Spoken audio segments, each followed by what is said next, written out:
Hello, everyone. I'm Catherine Spitz-Cohan, Executive Director of Film Pittsburgh, and welcome to the Film Pittsburgh Fall Festival Q&A with the All Ages Block 1 filmmakers. I'd love for you to go around and introduce yourselves. Brian? Yeah, my name is Brian Laws. I was the writer and director on Lost Kings. And it's a story about a boy who breaks into a home looking for groceries for him and his younger brother, and then he gets trapped inside when the homeowners come home. So that's the film. My name is John Hill, and I'm the director and lead animator of Hipposterous, which is about a small flying hippo and two kids chasing it through a zoo.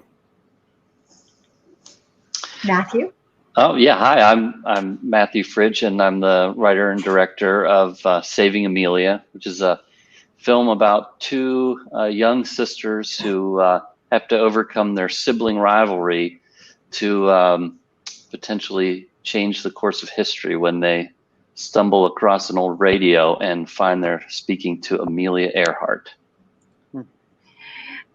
Matthew, let's continue with you a little bit. I know that you made this film during quarantine, and I wonder if you can tell our audiences a little bit about how it came to be, at what point.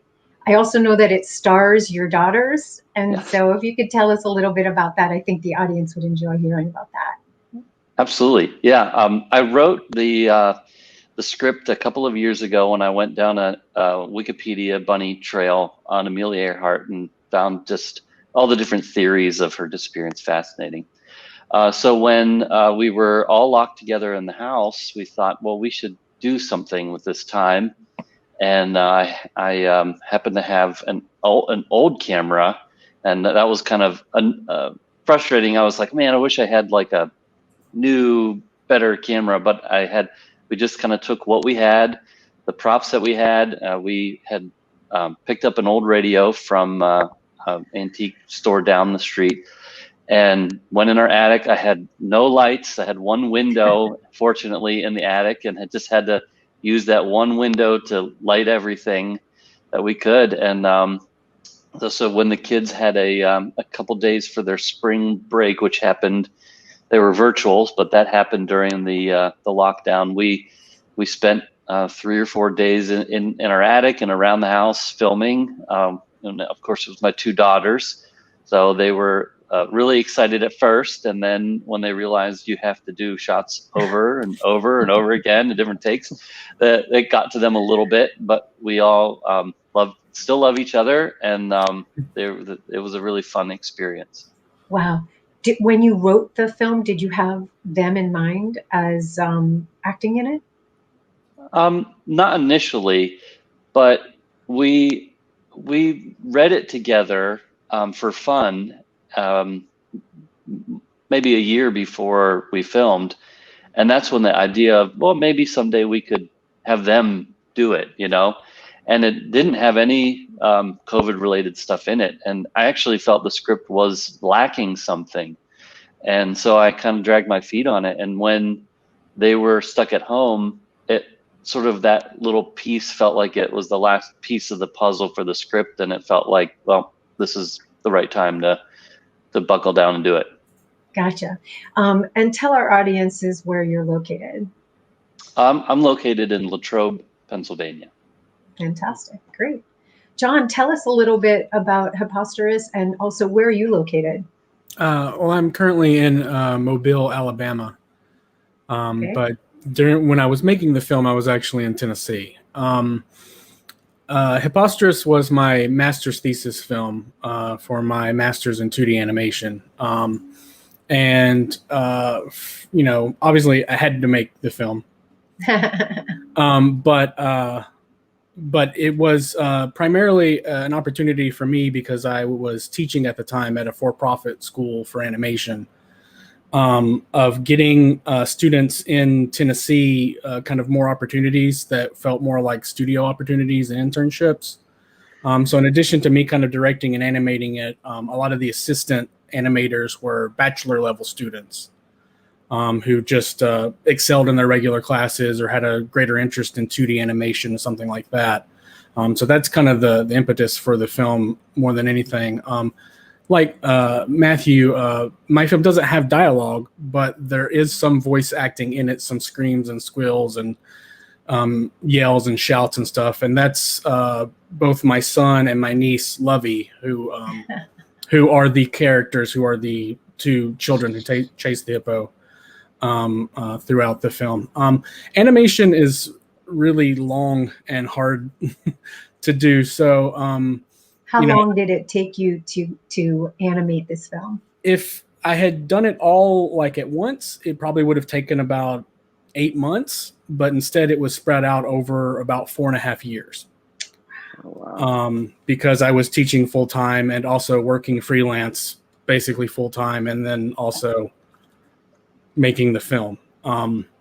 But that was also spread out so that different students, different semesters could kind of like animate their single shot kind of thing in the film.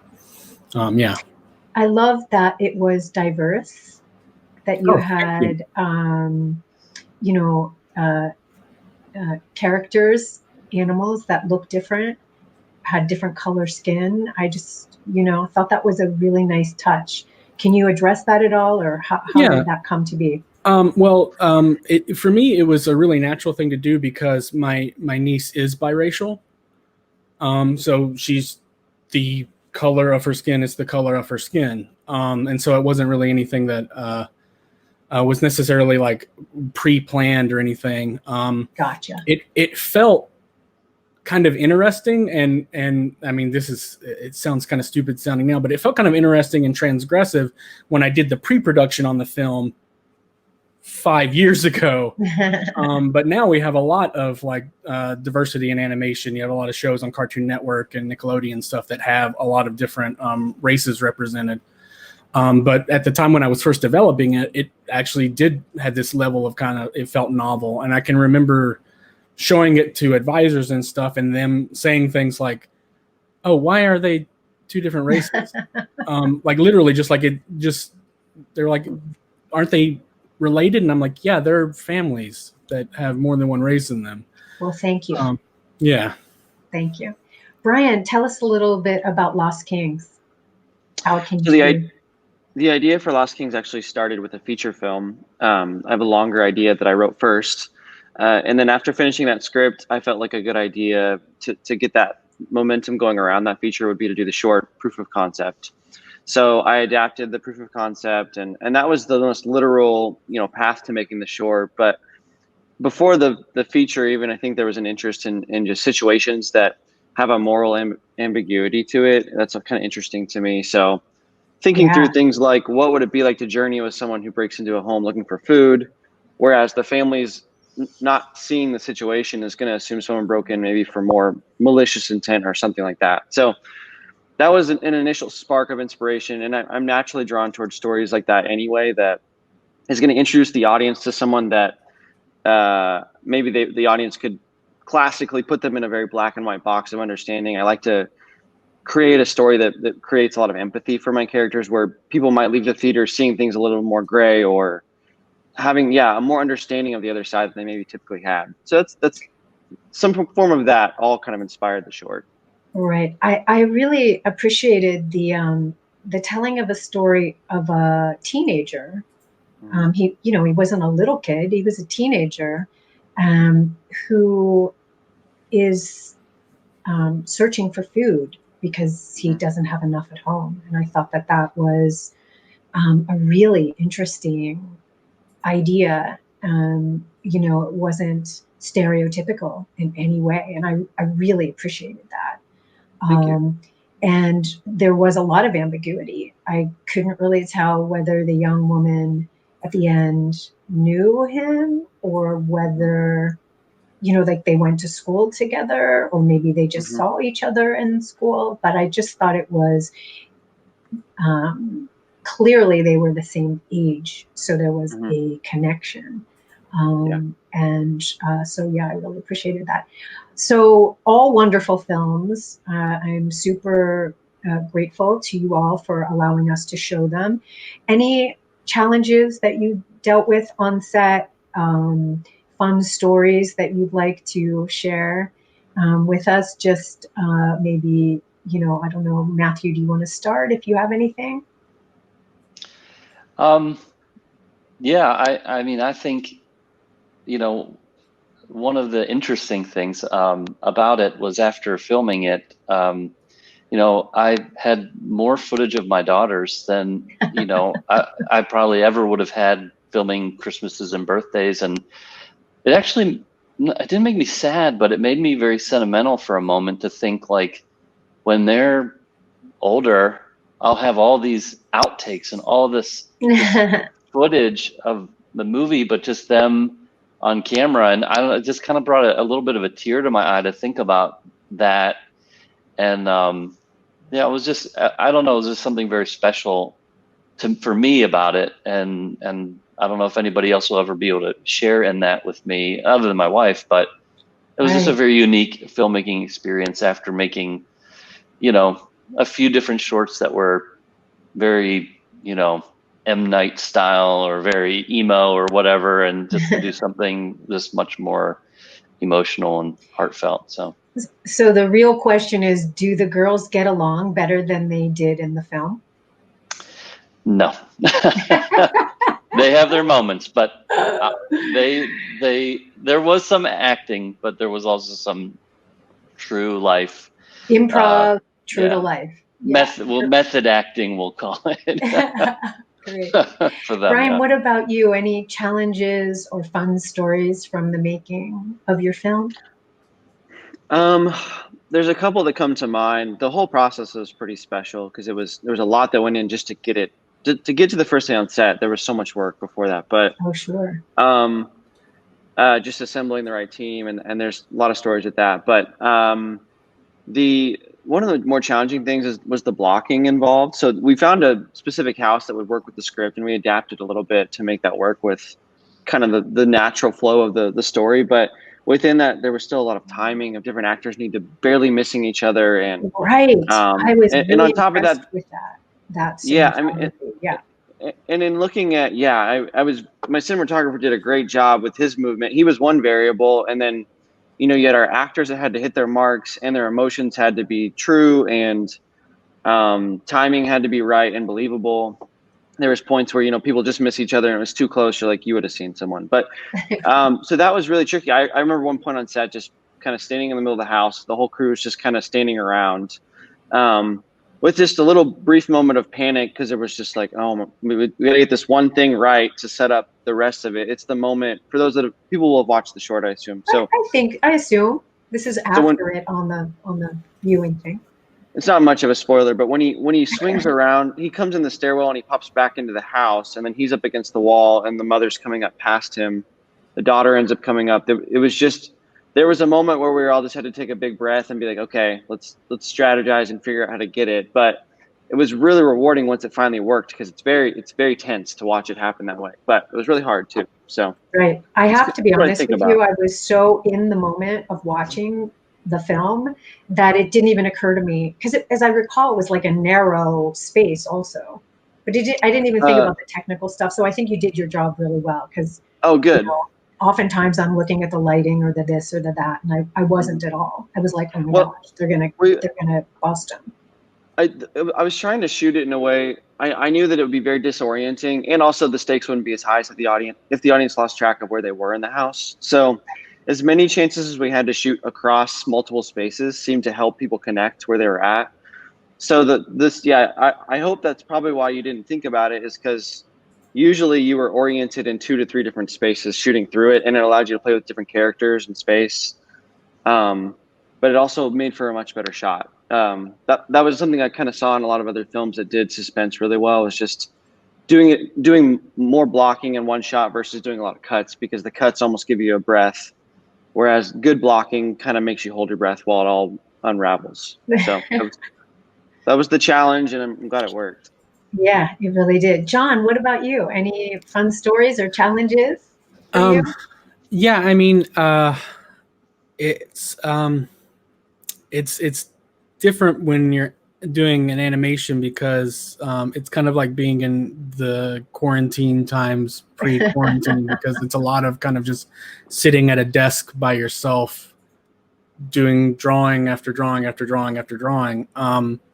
We had a lot of fun, and there's some footage of it on the film's Facebook page of when we did the voice record with the kids and with ourselves, because that was something that they were always in the film, but I wasn't sure I was always going to record them, because I didn't know if it was going to work out. I didn't know if it was going to be a high enough quality kind of a situation, and the audio was going to work for the quality I was going for. But we were able to get them into like a little recording studio, and kind of coaching, at the time, what were toddlers on, like, now yell like this, now yell scared, now yell angry. Right. And watching them kind of get into it and having a good time, that was probably a high point. All of animation is difficult, so I don't want to get into the weeds of that stuff, but just coordinating so many drawings and then assembling it all and then editing it all, and then having assistants do the work, and having to coordinate with them and get the drawings from them and then digitize things, is just a kind of a nightmare. I will never make. I'm an animator professionally, so my next film will be animated, but I'll never make one like this again, because we did this one on paper, Wow. pretty traditionally, and then had to digitize that and colored it digitally, and just it sounded like a cool idea at the time. It sounded like, when does anyone get to animate on paper anymore? I want to have this experience, use the paper. And then a third of the way in, I was like, this is so slow. This is so laborious. And I'm like, I know why we don't do it on paper anymore. It's because it's really very rarely going to be worth it, the amount of time and effort. But it is what it is. Thank you so much. John, what are you working on now? Anything you'd like to share with our audience? Not entirely. I'm just teaching. Yeah. Well, you're teaching the next generation of animators, so thank you for that. What about you, Brian? A pretty natural next step is getting that feature up and going, the one associated with the short. So kind of entering into a period of financing for that, having some conversations, trying to get the right producers on board. And then in COVID, it's probably not the best time to have done this, but decided I wanted to shoot something on film for the first time. So I'm kind of exploring with 16 millimeter and working on maybe what'll turn into a short documentary about some of my friends who are artists. So it's kind of logistically pretty tricky to be doing that right now, but with all that was going on this year, it just felt like something kind of to throw myself into, that I could learn something new and challenge myself. And so that's what I've been working on. Fantastic. Thank you. Matthew, what about you? Now I'm working on a full-length version of Nutcracker with our local ballet company, shooting it all over the area. So that will be on demand in December, and Local, writing as in Pittsburgh, or Yep. Okay. Just outside of Pittsburgh. Yep. Sure. So that's been fun and challenging through the COVID times and weather and all that kind of stuff, but it's been pretty cool. And we're writing the second installment of, obviously it won't be called Saving Amelia, but I like the idea of taking these characters and the attic, the attic troop or whatever, and putting them in another adventure. We have another idea that we're working on right now, and maybe we'll film it in the spring. Yeah, what a great way to work with your family. It's fantastic. I want to thank you all for being with us today, sharing your stories, sharing your films. I just am so grateful, and good luck to all of you, and to our Film Pittsburgh audience. We'll see you next time. Thank you for tuning in. Thank you. Yeah. Thanks for having us.